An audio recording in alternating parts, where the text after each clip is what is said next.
하나님의 은혜와 사랑으로 우리를 부르신 그 주님께 우리의 마음과 우리의 삶을 모두 내어드리며 고백하는 시간 되기를 소망합니다. 나만 참게 내 모습 이대로 우리 삶의 고백을 함께 드리시며 찬양하시겠습니다.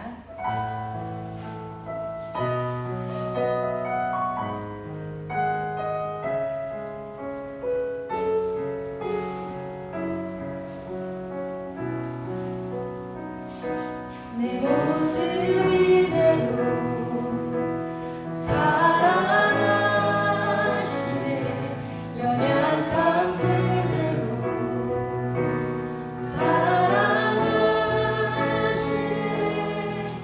나의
가장 큰 소망과 우리 가장 큰 은혜가 있다면 바로 주님과 함께 오늘도 동행하며 주님 우리 이 자리 가운데 불러주신 그 은혜임을 여러분 믿으십니까?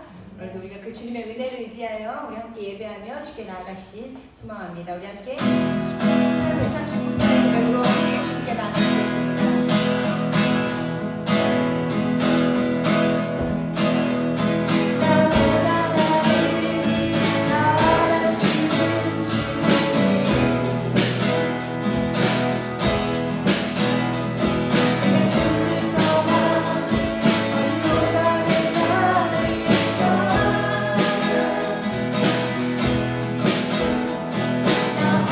나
드리며 우리의 마음을 드리며 함께 계속해서 찬양하시겠습니다.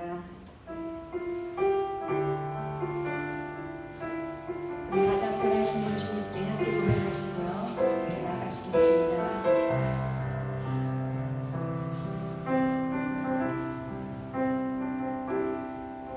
나의 사랑 너는 어여쁘고 참 귀하다. 어느 보석보다 귀하다. 내가 사랑스럽지 않을 때 너를 온전히 사랑하고 너와 함께하려 내가 왔노라. 주의 사랑 주의 사랑 이 사랑은 결코 변치 않아. 모든 계절 돌보시네. 푸른 마르고 꽃을 시드며 주의 말씀은 신실해. 실수가 없으신 주만 바라. 주님의 나라와 주님의 나라와 뜻이 나의 삶 속에 일하시며 주님 알기를 주만 보기를 소망해.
예레미야서를 묵상하고 있습니다.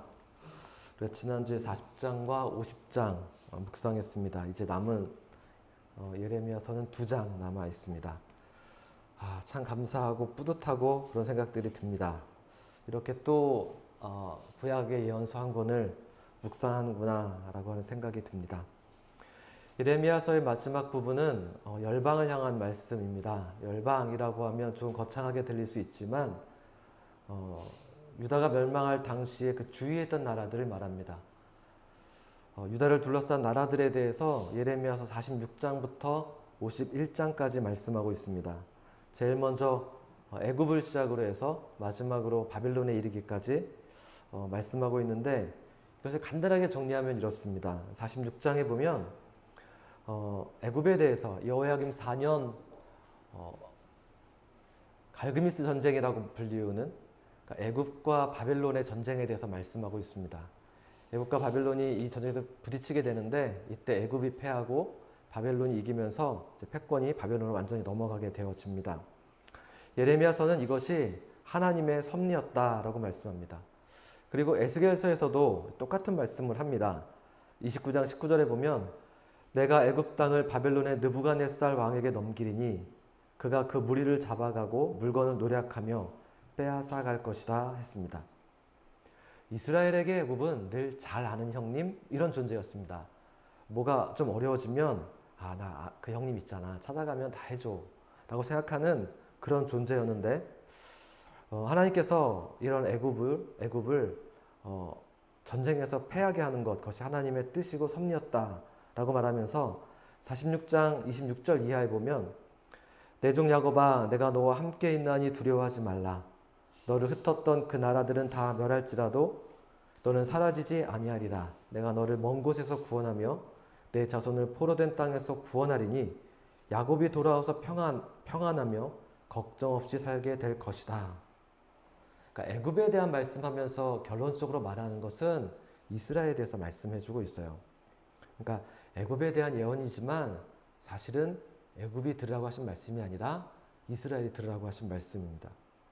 47장에서는 블레셋에 임할 재앙을 말씀하고 48장에서는 모압에 임할 재앙을 말씀합니다.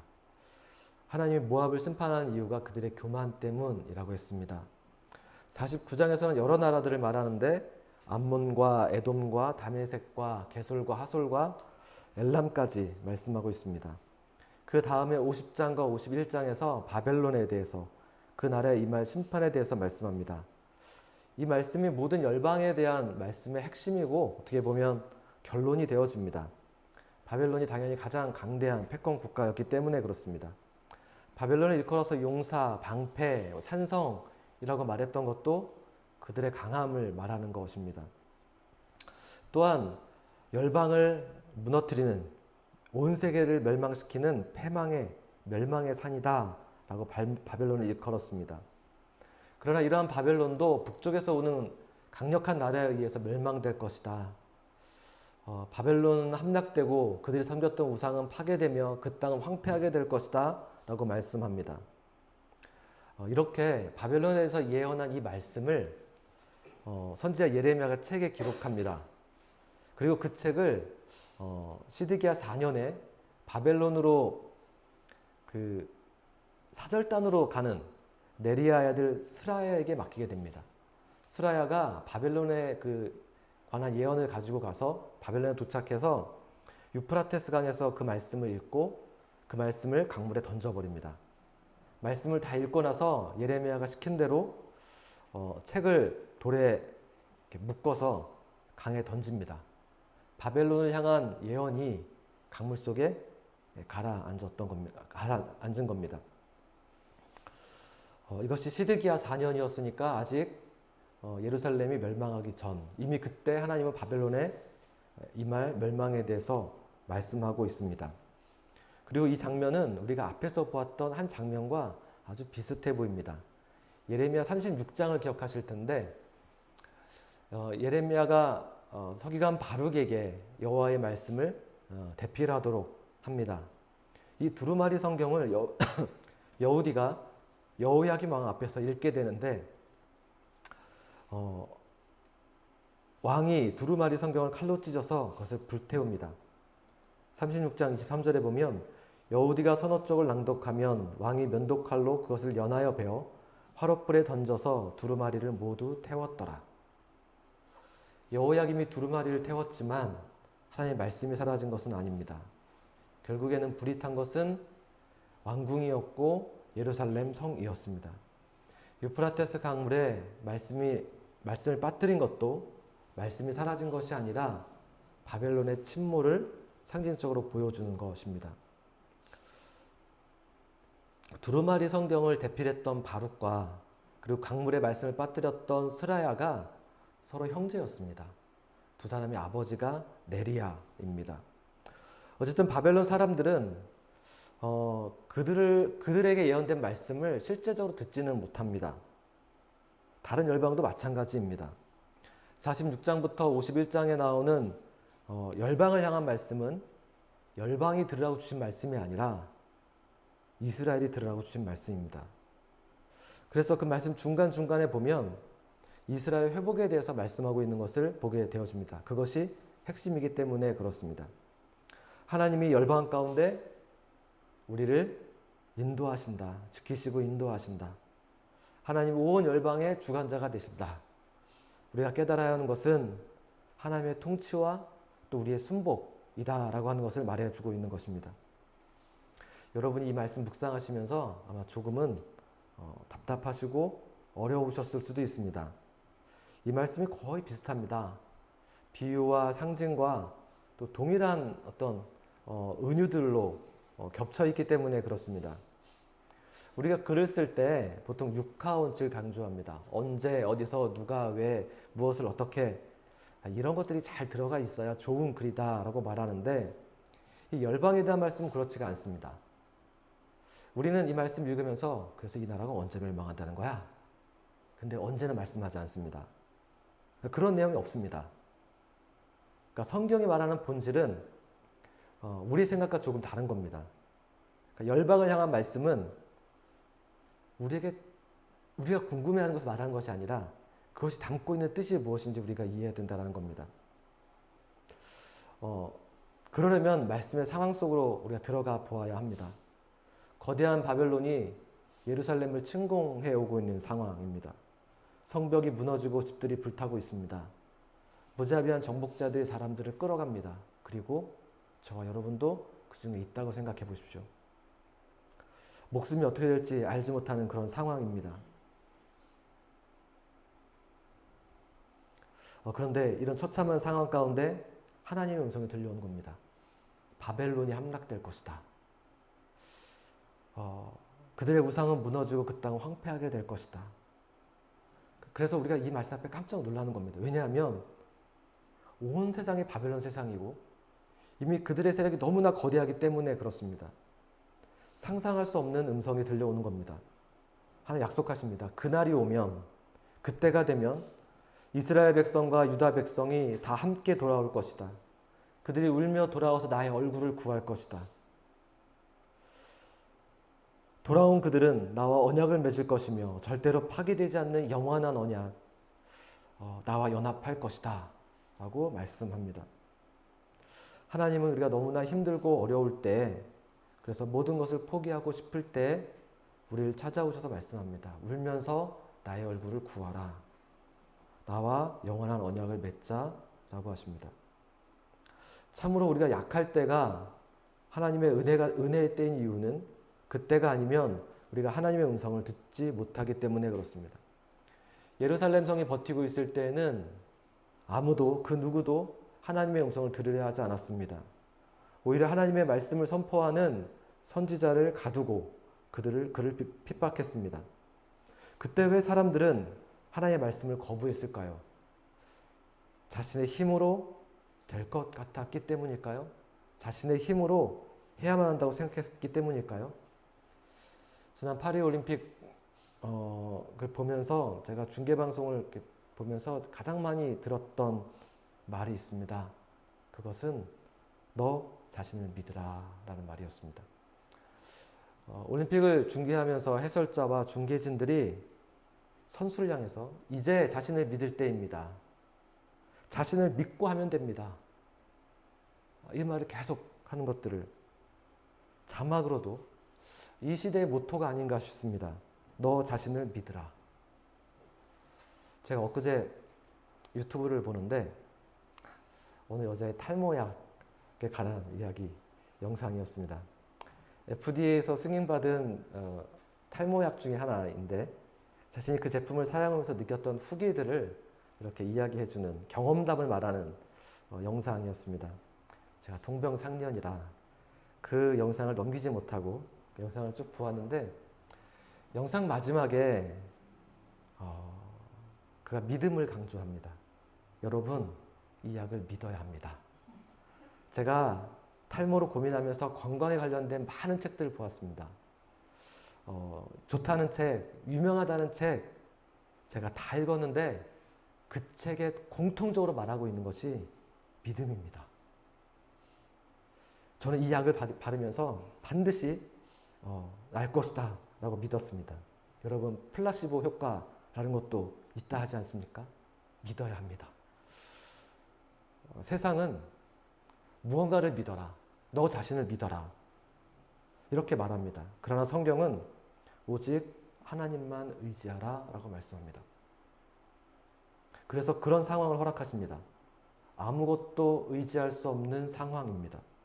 건강이 무너지고 마음이 무너지고 그런 상황이 그래서 축복이 될 수 있는 이유는 혹시 우리가 감기처럼 우리에게 우울증이 온다면 혹은 무력감에 걸린다면 그때가 하나님의 무조건적인 사랑을 경험할 수 있는 때가 될 수 있기 때문에 그렇습니다.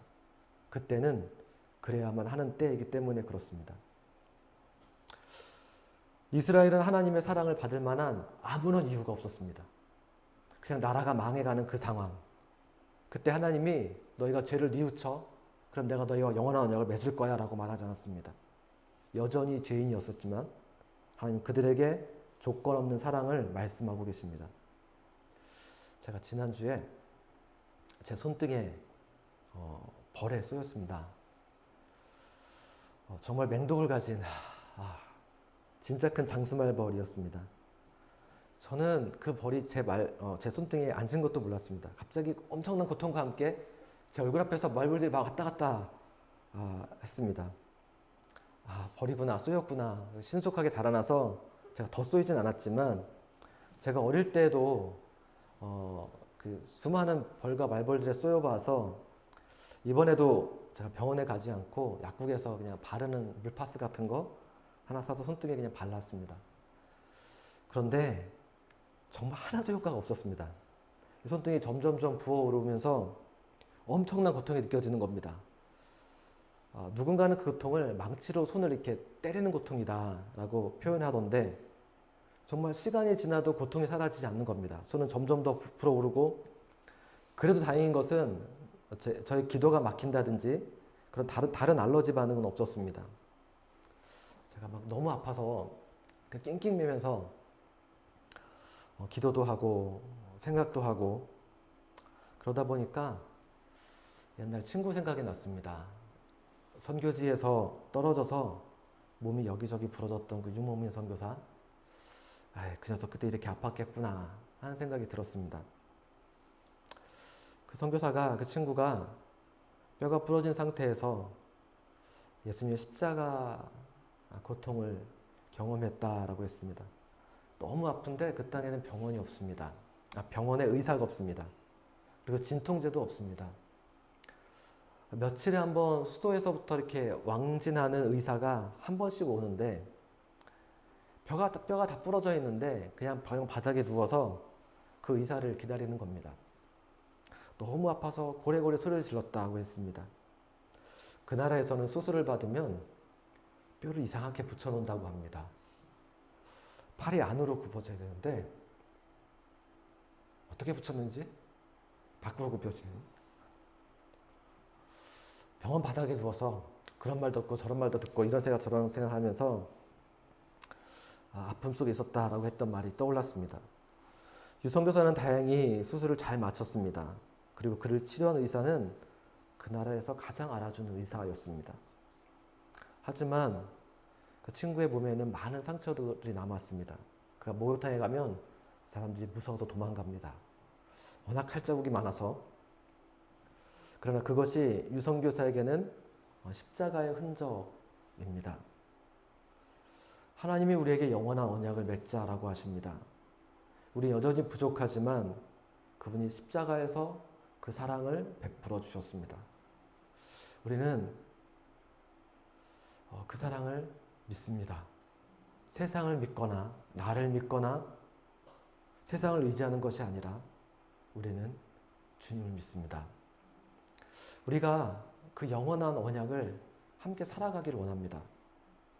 그래서 그 언약이 우리 삶의 실자가 되기를, 그래서 매일매일 순간순간 경험되어지고 더 분명해지고 그 언약이 무엇을 의미하는지 우리가 경험으로 알아가기를, 우리에게 양식을 베풀어 주신 하나님의 은혜를 매일매일 경험하기를, 그래서 그 언약을 살아가는 저와 여러분 되기를 원합니다. 같이 기도하시겠습니다.